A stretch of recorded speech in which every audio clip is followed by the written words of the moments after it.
بدلے کے خون سے سیراب ہوتی تھی۔ اس علاقے میں دو ہی نام گونجتے تھے، میر حویلی اور داؤد گھڑی۔ ان دونوں خاندانوں کی دشمنی 20 سال پرانی تھی۔ ایک معمولی نہری پانی اور زمین کے تنازع پر شروع ہونے والی بات اس حد تک پہنچ چکی تھی کہ دونوں طرف کے کئی کڑیل جوان قبرستان کے مٹی تلے سو چکے تھے۔ اب صورتحال یہ تھی کہ میر خاندان کا کوئی بندہ داؤد خاندان کی حدود میں نظر آتا تو بندوقیں خود بخود سیدھی ہو جاتی، اور یہی حال دوسری طرف کا تھا۔ میر حویلی کے وسیع صحن میں پرانے برگد کے درخت کے نیچے اونچے چبوترے پر شاہ میر بیٹھا تھا۔ سفید کلفدار کرتا شلوار، کاندھے پر کالی کشمیری شال اور پیروں میں چمڑے کا روایتی خصہ۔ اس کے چہرے کی ساخت ایسی تھی کہ دیکھنے والا پہلی نظر میں ہی روپ سے آنکھیں جھکا دے۔ گہری کالی آنکھیں جن میں ہمیشہ ایک سرد موری اور غصہ رہتا تھا، اور چہرے پر تراشی ہوئی کالی داڑھی۔ اس کا وفادار ملازم اور بچپن کا دوست کرمداد بھاگتا ہوا آیا۔ سردار جی غضب ہو گیا، کرمداد نے ہانپتے ہوئے کہا۔ شاہ میر نے اپنی گہری آنکھوں کو آہستہ سے اٹھایا۔ اس کی انگلیوں میں موجود تسبیح کی گردش رکی۔ اس نے انتہائی ٹھہرے ہوئے مگر بھاری لہجے میں پوچھا، کیا ہوا کرمداد؟ کسی کی موت آئی ہے جو میر حویلی کی حدود میں اس طرح ہانپ رہے ہو؟ سردار جی، وہ داؤد خاندان کی لڑکی حیا داؤد، وہ اپنے سفید گھوڑے پر سوار ہو کر ہماری شمالی سرحدوں کی زمینوں کی طرف آئی ہے۔ ہمارے مزاروں نے اسے روکا تو اس نے کوڑا لہراتے ہوئے کہا، زمینیں میروں کی ہوں یا غیروں کی، داؤد کے گھوڑے راستے نہیں بدلا کرتے۔ شاہ میر کے چہرے کی رگیں تن گئیں، اس کی مٹھیاں بھیج گئیں۔ اس نے شال کو کاندھے پر درست کیا اور چبوترے سے اٹھ کھڑا ہوا۔ اس کا 6 فٹ کا قدر چوڑا سینہ اس کے جلال کو مزید بڑھا رہا تھا۔ ایک لڑکی داؤد خاندان کی ایک چھوٹی سی ہمارے مردوں کو للکار رہی ہے، اور تم لوگ تماشا دیکھ رہے ہو؟ شاہ میر کی آواز میں شیر کسی گرج سے۔ گاڑی نکالو کرمداد، آج اس مغرور لڑکی کو یہ بتانا پڑے گا کہ میروں کی زمین پر قدم رکھنے کی قیمت کیا ہوتی ہے۔ دھند کی ایک موٹی چادر نے پوری زمین کو اپنی لپیٹ میں لے رکھا تھا۔ حیا داؤد اپنے سفید اصیل گھوڑے پر سوار ہوا سے باتیں کر رہی تھی۔ اس کے سر پر سرخ چادر تھی جو ہوا کے دوش پر اڑ رہی تھی، اور اس کی بڑی بڑی کالی آنکھیں اس وقت غصے اور فخر سے چمک رہی تھیں۔ وہ اپنے چچا اور بھائیوں کی طرح نڈر تھی، اسے کسی میر کا کوئی خوف نہیں تھا۔ اچانک دھند سے پار شاہ میر کی تیز رفتار کالی جیپ نمودار ہوئی۔ ڈرائیور نے شاہ میر کے اشارے پر حیا کے گھوڑے کے بالکل سامنے زوردار بریک لگائی۔ ٹائروں کی چیخ نے خاموش ماحول کو چیر دیا۔ گھوڑا بری طرح سے بدک گیا۔ اس نے اگلی ٹانگ ہوا میں بلند کی اور حیا کا توازن بگڑ گیا۔ وہ ایک دردناک چیخ کے ساتھ کچے راستے کی مٹی پر جا گری۔ اس کے ہاتھ پر نوکیلے پتھروں کی وجہ سے خراش آئی اور خون کا ایک باریک قطرہ ابھر آیا۔ اس کے سر سے چادر سرک کر زمین پر گر گئی۔ جیپ کا بھاری دروازہ کھلا۔ شاہ میر باہر نکلا۔ اس نے اپنے سیاہ چمڑے کے بوٹ کو زمین پر جمایا اور آہستہ سے حیا کی طرف بڑھا۔ اس کے چہرے پر کوئی پشیمانی نہیں بلکہ ایک فاتحانہ اور حقارت آمیز مسکراہٹ تھی۔ لگتا ہے داؤد خاندان نے اپنی بیٹیوں کو گھوڑے کی لگام تھامنا تو سکھایا، لیکن عقل کا استعمال سکھانا بھول گئے۔ شاہ میر نے حیا کے اوپر کھڑے ہو کر سرد لہجے میں کہا۔ حیا نے غصے سے تل ملا کر اپنے ہاتھ کی مٹی جھاڑی۔ وہ ایک دم کھڑی ہوئی اور شاہ میر کے بالکل قریب آ گئی۔ وہ قد میں اس سے چھوٹی تھی لیکن اس کا حوصلہ آسمان جتنا تھا۔ شاہ میر شاہ، تمہاری یہ مجال؟ تم نے جان بوجھ کر گاڑی میرے گھوڑے کے سامنے روکے۔ اگر مجھے کچھ ہو جاتا تو تمہاری یہ جیپ اور یہ حویلی داؤد خاندان کے جوانوں کے ہاتھوں راکھ کا ڈھیر بن چکی ہوتی۔ حیا نے اپنی انگلی شاہ میر کے چہرے کے سامنے لہرا کر کہا۔ تو شاہ میر کی مسکراہٹ غائب ہو گئی۔ اس نے ایک دم جھٹکے سے حیا کی کلائی کو پکڑا۔ اس کی گرفت اتنی سخت تھی کہ حیا کے منہ سے ایک سسکاری نکلی۔ شاہ میر نے اسے اپنے اور قریب کھینچا، یہاں تک کہ حیا کو اس کی سانسوں کی تپش اپنے چہرے پر محسوس ہونے لگی۔ یہ انگلی دوبارہ میرے سامنے مت اٹھانا حیا داؤد، شاہ میر نے چبا چبا کر کہا۔ اس کی آنکھیں انگارے برسا رہی تھیں۔ یہ میروں کا علاقہ ہے، یہاں کی ہوا بھی میری اجازت کے بغیر نہیں چلتی۔ تم ایک لڑکی ہو اسی لیے چھوڑ رہا ہوں، ورنہ اگر تمہارا کوئی بھائی یہاں ہوتا تو اس کی لاش اب تک گدوں کی خوراک بن چکی ہوتی۔ حیا نے اپنی دوسری جیب میں ہاتھ ڈالا اور ایک چمکتا ہوا چھوٹا خنجر نکال کر سیدھا شاہ میر کی چھاتی پہ رکھ دیا۔ خنجر کی نوک اس کے کرتے کو چیر رہی تھی۔ چھوڑو میرا ہاتھ ورنہ میں یہ بھول جاؤں گی کہ تم میر خاندان کے سردار ہو۔ یہ خنجر تمہارا دل چیرنے میں ایک سیکنڈ بھی نہیں لگائے گا۔ ہم داؤد موت کا خوف ہم اپنی ماں کے دودھ کے ساتھ پی کر ختم کر دیتے ہیں۔ حیا نے اپنی کالی جھیل جیسی آنکھوں کو اس کی آنکھوں میں گاڑ کر کہا۔ شاہ میر نے حیا کے چہرے کو دیکھا۔ اس کے چہرے پر اس وقت کوئی خوف نہیں تھا، صرف ایک جنونی انا اور ضدی پن تھا۔ کچھ پل کے لیے شاہ میر اس لڑکی کی بے خوفی پر حیران ہوا، लेकिन फिर उसने एक झटके से उसका हाथ दूर किया, जिससे खंजर जमीन पर गिर गया। जाओ, चली जाओ यहाँ से, इससे पहले कि मैं मीरों के 20 साल रवायत को तोड़कर किसी औरत पर हाथ उठा लूं। लेकिन याद रखना लड़की, ये मुलाकात अधूरी है। हिसाब बहुत जल्द पूरा होगा, और ऐसा होगा कि तुम्हारी आने वाली नस्लें भी याद रखेंगी। शामिर ने मुड़कर जीप की तरफ हाथ बढ़ाए थे। हया ने जमीन से अपना खंजर उठाया, अपने घोड़े पर सवार हुई और शामिर की तरफ देखकर बोली, मैं तुम्हारे हिसाब का इंतजार करूंगी शामिर। देखती हूँ मीरों के खून में कितना उबाल है। वो अपने घोड़े को दौड़ाकर धुंध में गायब हो गई, लेकिन दोनों के दिलों में एक दूसरे के लिए नफरत की एक ऐसी आग सुलग चुकी थी जो पूरे इलाके को अपनी लपेट में लेने वाली थी। जब हया वापस हवेली पहुंची तो उसके हाथ पर पट्टी बंदी देख उसके बड़े भाई शमशेर दाऊद का गुस्सा सातवें आसमान पर पहुंच गया। हया ने सब कुछ सच सच बता दिया कि किस तरह शामिर ने उसे गिराया और उसे धमकी दी। शामिर की ये मजाक, उसने मीर हवेली की अना को इतना बड़ा समझ लिया कि हमारी बहन पर हाथ डाला। शमशेर ने अपनी क्लाशों को उठाते हुए चिल्ला कर कहा, बाबा साईं, अब पानी सर से गुजर चुका। अगर आज हमने खामोशी इख्तियार की तो लोग कहेंगे कि दाऊद मीरों से डर गए। जलाल खान हया के बाप ने गहरा सांस लिया और अपनी मूछों को ताव देते हुए कहा, जाओ शमशेर, मीरों को उनकी औकात याद दिलाओ, लेकिन याद रहे वार ऐसा होना चाहिए कि शामिर तड़प उठे। अगले ही रात शामिर के चचा सरदार जमान शाह, जो कि बहुत ज़ईफ थे और मीर खानदान के बुजुर्ग माने जाते थे, अपने मज़ारों के साथ अपनी शुगर मिल से वापस आ रहे थे। रास्ते के एक वीरान मोड़ पर शमशेर दाऊद और उसके आदमी ने उसकी गाड़ी पर अंधाधुंध फायरिंग कर दी। गोलियों की तड़तड़ाहट से पूरा जंगल गूंज उठा। सरदार जमान शाह के कांधे और पेट में 3 गोलियां लगीं और उनके मुहाफिज वहीं ढेर हो गए। शमशेर दाऊद हवा में फायरिंग करता हुआ ये नारा लगाकर भाग गया, ये दाऊद खानदान का जवाब है। जब सरदार जमान शाह को खून में लथपथ मीर हवेली लाया गया तो वहां कोहराम मच गया। शामिर जब हॉस्पिटल पहुंचा और अपने चचा को जिंदगी और मौत की कश्मकश में देखा तो उसका दिमाग माऊफ हो गया। डॉक्टर ने कहा कि अगले 24 घंटे बहुत अहम हैं और बचने के चांसेस बहुत कम। शामिर हॉस्पिटल कॉरिडोर में खड़ा था और उसका पूरा वजूद गुस्से से कांप रहा था।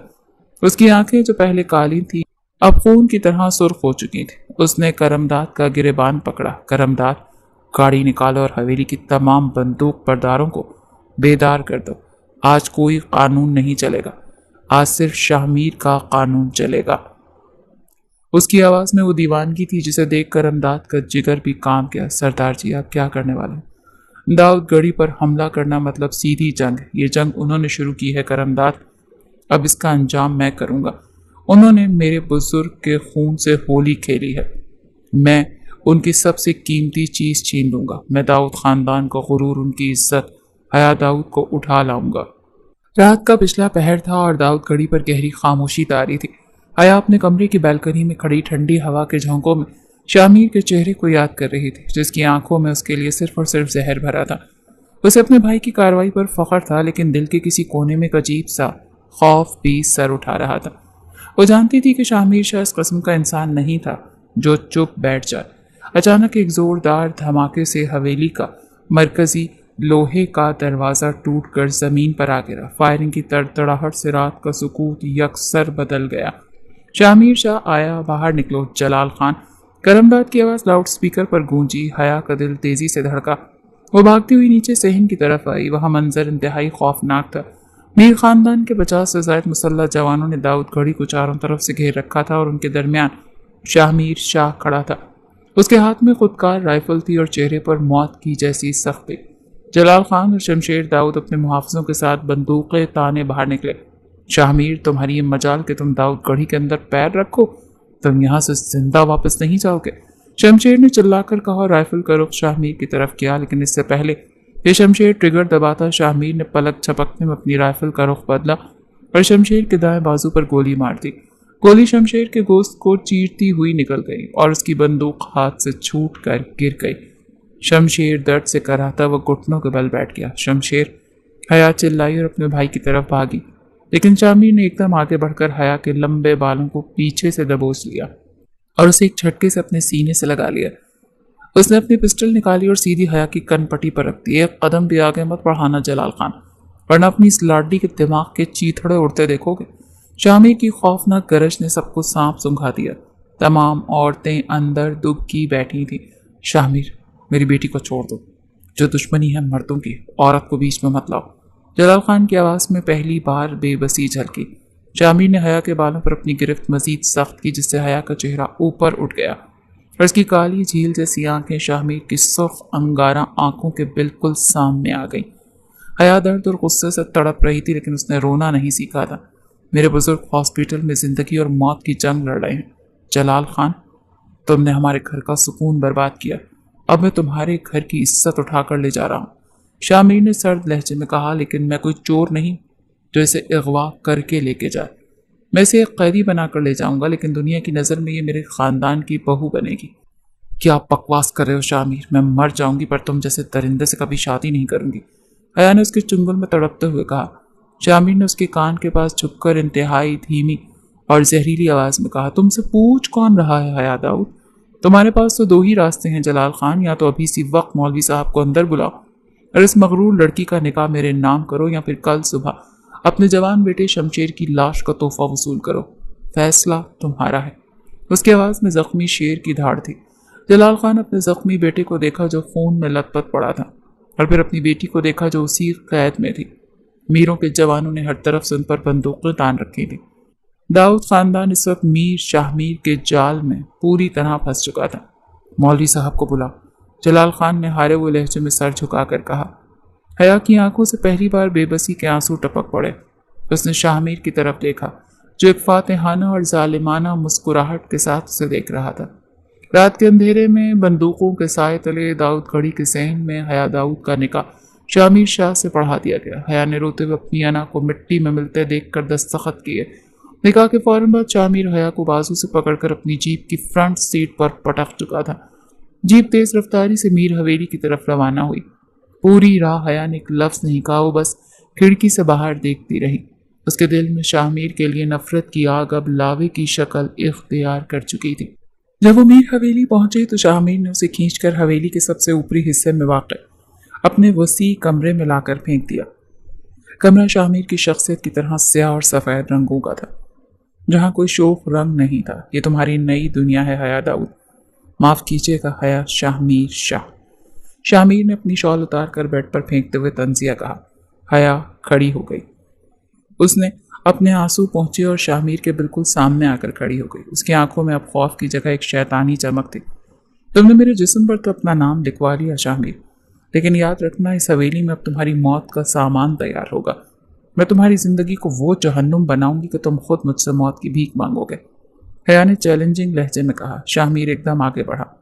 उसने हया को बेड के साथ लगी लकड़ी की दीवार से जा लगाया और अपने दोनों हाथ उसके चेहरे के दोनों तरफ दीवार पर टिका दिए।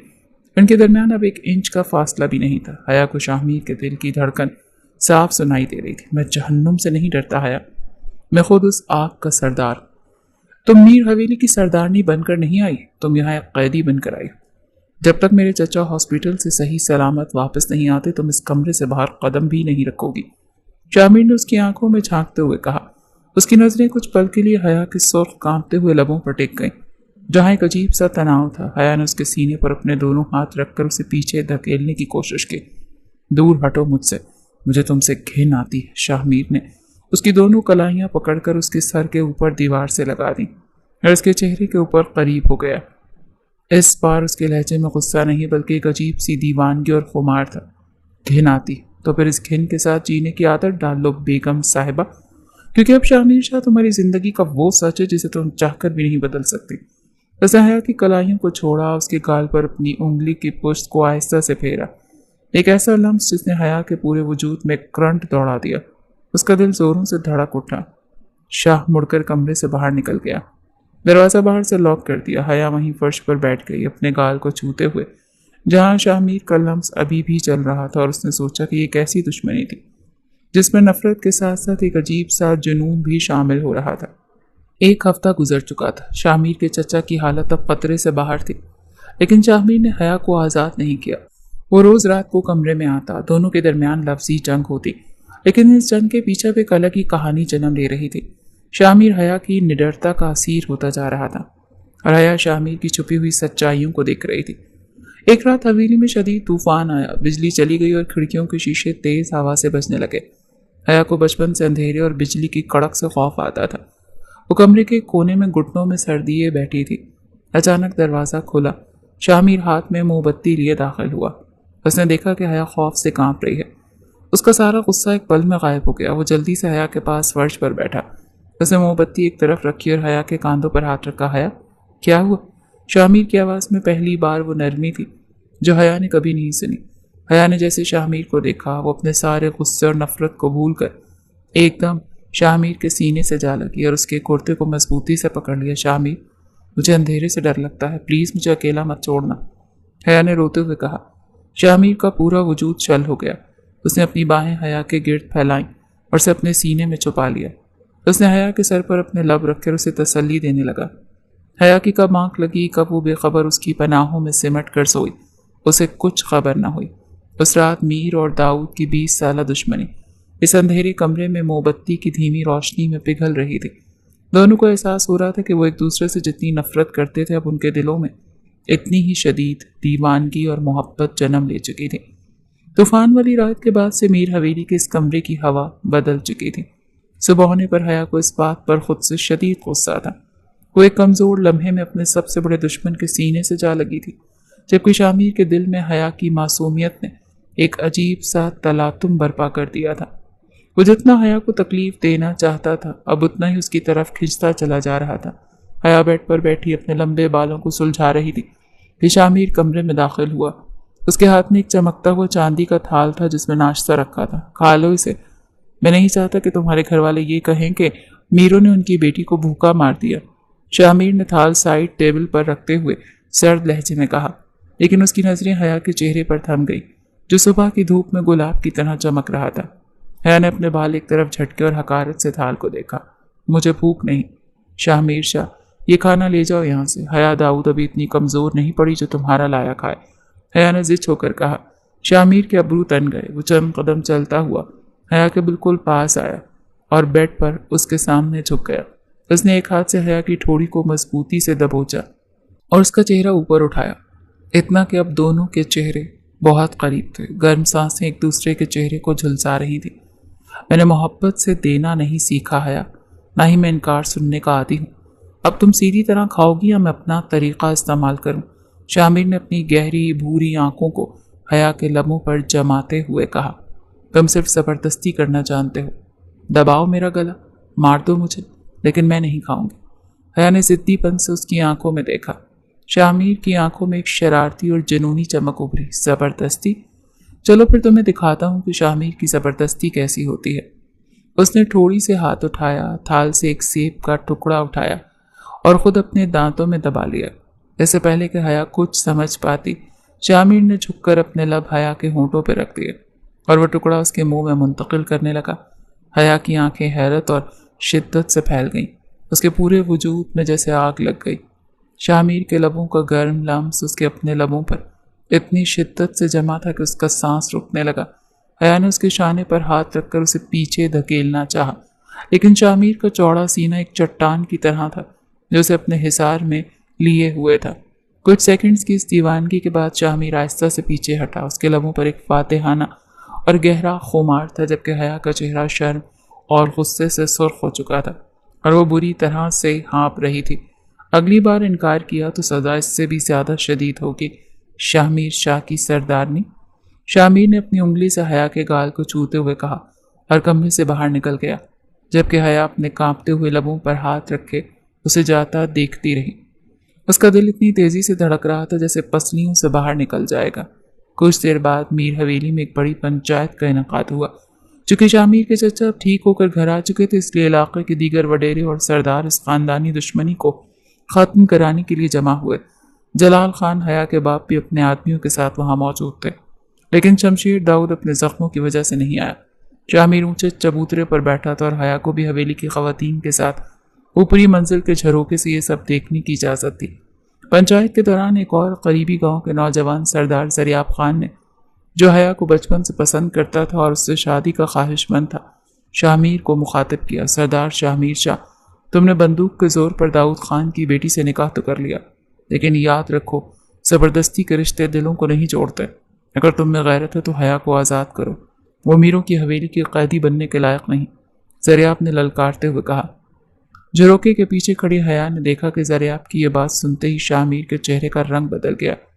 اس کی آنکھوں میں حسرت اور غصے کا ایک ایسا طوفان اٹھا کہ اس نے چبوترے پہ رکھا وہ چائے کا کپ وہیں فرش پر پٹخ دیا جو چور چور ہو گیا۔ شاہ میر اپنی جگہ سے اٹھا، اس نے اپنی بندوق اٹھائی اور سیدھا چلتا زریاب کے سامنے آ کر کھڑا ہو گیا۔ ماحول میں موت کا سناٹا سا چھا گیا۔ زریاب خان، اپنی زبان کو لگام دو ورنہ یہیں کاٹ کر تمہارے کتوں کو ڈال دوں گا۔ حیا میری بیوی اور شاہ اپنی عورتوں کو کبھی نہیں چھوڑتا۔ شاہ میر کی آواز میں وہ دبدبا تھا کہ زریاب کا رنگ فق ہو گیا۔ حیا داؤد اب اس دنیا میں وجود نہیں رکھتی۔ وہ حیا شاہ میر شاہ ہے، میر خاندان کی عزت، میری بیوی، اور شاہ میر اپنی جان دے سکتا ہے لیکن اپنی عورت پر کسی دوسرے مرد کی نظر بھی برداشت نہیں کر سکتا۔ اگر دوبارہ اس کا نام تمہاری زبان پر آیا تو تمہارا پورا خاندان اس علاقے سے ہی مٹا دیا جائے گا۔ شاہ کی آواز حویلی کی دیواروں سے ٹکراتی ان کے کانوں پر ہتھوڑے کی مانند گونج رہی تھی۔ اوپر کھڑی حیا کا دل یہ سن کر ایک عجیب سے احساس سے بھر گیا۔ شاہ میر کی آواز میں حیا کے لیے جو حق ملکیت اور جنون تھا، اس نے حیا کے اندر ایک عجیب سی ہلچل مچا دی۔ وہ جو اب تو خود کو قیدی سمجھ رہی تھی، اسے احساس ہوا کہ شاہ میر اسے دنیا کے سامنے اپنے سب سے بڑی طاقت اور عزت مانتا ہے۔ پنچایت ختم ہونے کے بعد رات کے اندھیرے میں شاہ میر اپنے کمرے میں داخل ہوا۔ وہ شدید غصے میں تھا۔ زریاب کی باتیں اس کے دماغ میں ہتھوڑی کی طرح بج رہی تھیں۔ اس نے آتے اپنی رائفل دیوار کے ساتھ پٹخی اور شیشے کے سامنے کھڑا ہو کر اپنے کرتے کے اوپر کے بٹن کھول دیے۔ حیا نے اس کے غصے کو دیکھا۔ وہ بیڈ سے اٹھی اور آہستہ سے اس کے پیچھے سے جا کر کھڑی ہو گئی۔ آئینے میں دونوں کی نظریں ٹکرائیں۔ تمہیں اتنا غصہ کیوں آ رہا ہے شاہ میر؟ زریاب نے غلط تو نہیں کہا تھا، تم نے زبردستی ہی تو کی ہے میرے ساتھ، حیا نے اسے اکسانے کے لیے دھیمی آواز میں کہا۔ شاہ میر ایک دم مڑ کر حیا کے دونوں کاندھوں کو دبوچ لیا اور اسے آئینے کے ساتھ جا لگایا۔ اس کا چہرہ حیا کے چہرے سے چند ملی میٹر دور تھا۔ اس کی سانسوں کی گرمی حیا کے چہرے کو جھلسا رہی تھی۔ تم جاننا چاہتی ہو مجھے غصہ کیوں آ رہا ہے؟ شاہ میر کی آواز میں ایک بے بس کر دینے والا جنون تھا۔ کیونکہ میں برداشت نہیں کر سکتا کہ کوئی دوسرا مرد تمہارا نام بھی لے۔ حیا، تم میری نفرت ہو، میرا بدلہ ہو، لیکن اب تم میرا وہ جنون بن چکی ہو جس کے بغیر میں سانس بھی نہیں لے سکتا۔ زریاب کیا، اگر خدا کی بنائی اس پوری دنیا میں بھی تمہاری طرف دیکھا تو میں اس دنیا کو ہی آگ لگا دوں گا۔ حیا نے شاہ میر کی آنکھوں میں دیکھا۔ وہاں اب نفرت کا کوئی نام و نشان نہیں تھا۔ وہاں صرف اور صرف ایک تڑپتی ہوئی دیوانی محبت تھی جو اپنی انا کے پردے چاک کر کے باہر آ رہی تھی۔ حیا کا اپنا دفاع بھی ٹوٹنے لگا۔ اس کے ہاتھ خود بخود شاہ میر کے چوڑے سینے پر آ ٹکے، لیکن اس بار اسے دور دھکیلنے کے لیے نہیں بلکہ اس کے دل کی دھڑکن کو محسوس کرنے کے لیے۔ شاہ میر، حیا کے لبوں سے صرف اس کا نام ہی نکل سکا۔ شاہ میر نے حیا کے چہرے کو اپنے دونوں ہاتھوں کے پیالے میں لیا۔ اس کے انگوٹھے نے حیا کے نچلے لب کو آہستہ سے چھوا۔ بولو حیا، کیا اب بھی تمہیں مجھ سے گھن آتی ہے؟ کہ تمہارا دل اب بھی میرے لیے صرف نفرت اگلتا ہے؟ شاہ میر نے انتہائی مخمور اور رومانوی لہجے میں پوچھا۔ تو حیا نے اپنی آنکھیں بند کر لیں۔ اس کی پلکوں پر ایک آنسو چمکا۔ اس نے اپنا سر نفی میں ہلایا اور دھیمی آواز میں بولی، نہیں، اب یہاں نفرت نہیں، کچھ اور ہے جو مجھے برباد کر رہا ہے۔ اپنے دل کی اس کیفیت سے میں خود انجان، سمجھ نہیں آ رہا کہ آخر میرے ساتھ ایسا کیوں ہو رہا ہے۔ شاہ میر نے مسکرا کر اس کے ماتھے پر اپنے لب رکھ دیے۔ ایک طویل اور گہرا لمس جو ان دونوں کے درمیان کی تمام خاندانی دیواروں کو ہمیشہ کے لیے گرا رہا تھا۔ شاہ میر کے لبوں کا لمس جب حیا کے ماتھے سے ہٹا تو حیا نے آہستہ سے اپنی کالی جھیل جیسی آنکھیں کھولی۔ کمرے میں صرف ایک دھیمی سی روشنی چل رہی تھی جس میں شاہ میر کا روایتی سخت چہرہ مکمل طور پر محبت کے خمار میں ڈوبا ہوا نظر آ رہا تھا۔ وہ سردار جو پوری دنیا کے سامنے ایک چٹان تھا، اس وقت حیا کے سامنے اپنے دل کے سارے اوزار ڈال چکا تھا۔ تم نے کیا کہا حیا؟ دوبارہ کہو۔ شاہ میر نے حیا کی کمر کے گرد اپنی مضبوط باہیں پھیلاتے ہوئے اسے اپنے اور قریب کیا۔ اب ان کے درمیان ہوا کا گزرنا بھی ناممکن تھا۔ حیا کا دل پسلیوں سے باہر نکلنے کو تیار تھا۔ اس کی سانسیں اکھڑ رہی تھیں۔ اس نے شاہ میر کے کلفدار کرتے کو اپنی مٹھیوں میں جکڑ لیا تاکہ وہ گر نہ جائے اور شرم سے اپنی نظریں جھکا لی۔ میں نے کہا،